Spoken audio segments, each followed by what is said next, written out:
Hey, everybody, let's take a look at how we are going to create or format our Works Cited page. So let's say that you were using inspire.in.gov and you were using their citation feature. You were copying the citations from there and bringing them over here.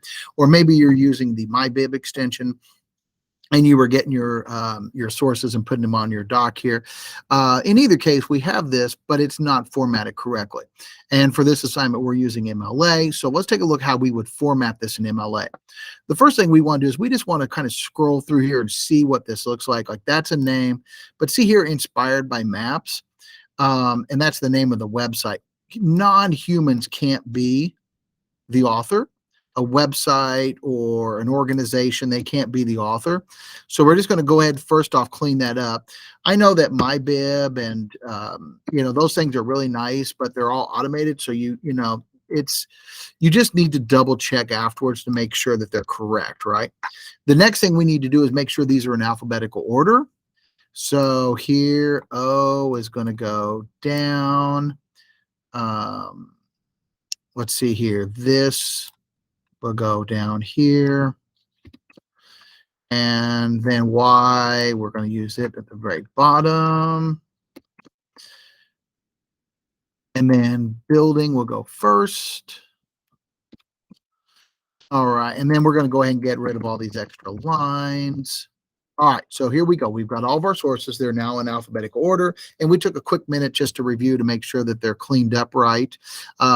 It's not a big deal if you do it later, but then you have to make sure they're still in alphabetical order. Okay, so let's come up here to the top, and let's go ahead and put in our MLA information. So it's going to be your name, teacher name, class name, and then the date. Now, the date is going to be in day, month, year format.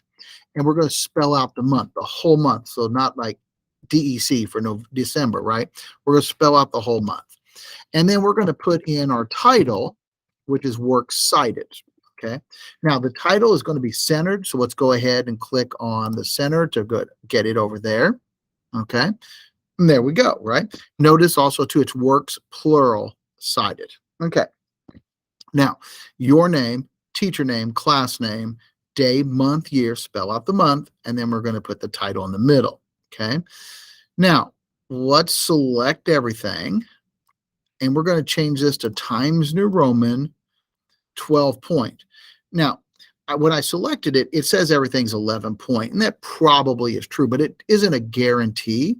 So it's always best to type in the font point size that you want.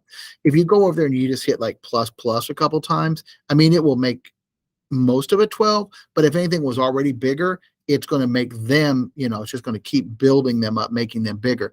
So it's always best practice to type in the number you want. That means everything will be 12 point. All right. And then we're going to go overhead format, and we're going to go to our line and spacing. Now, you will notice this one says 1.15, and we want to make ours double spaced, right? I could hit double here. But the thing is that sometimes on web pages especially, there's extra spaces after a paragraph. Like there's extra space there. And they're not extra lines. You can't backspace and get rid of them. And so what you need to do then is we're going to double check to make sure there's none of that in there by going down to custom spacing. This happens like on web pages. Maybe it's like on a doc that you cut from somewhere else. So we're going to change our line spacing to 2. And we're just going to make sure that both of these are 0, which means there's no extra space before or after a paragraph. And we're going to hit apply. There we go. Now we have everything double spaced. The last thing we need to do is put in our hanging indents.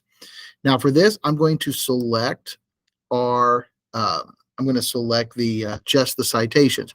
If I select everything, it'll make everything a hanging indent, which may or may not cause a problem really, especially in this case, since everything is all on the same lines, you wouldn't notice it.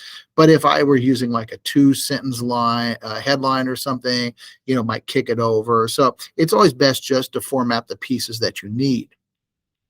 Now, back in the day, I would have to create our hanging indents by adjusting these margin arrows.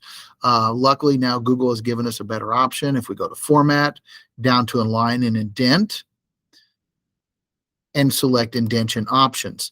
Now, again, I want to make sure that these are both zeros. And my special indent, I'm going to change to hanging.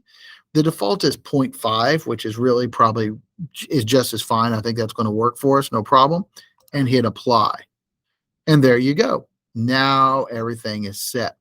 And if you ever have any questions or problems later on, you can like go back to this and you can like set, like make a copy of it, and then you have a template, right? So you can just constantly be using, reusing the things that are in format.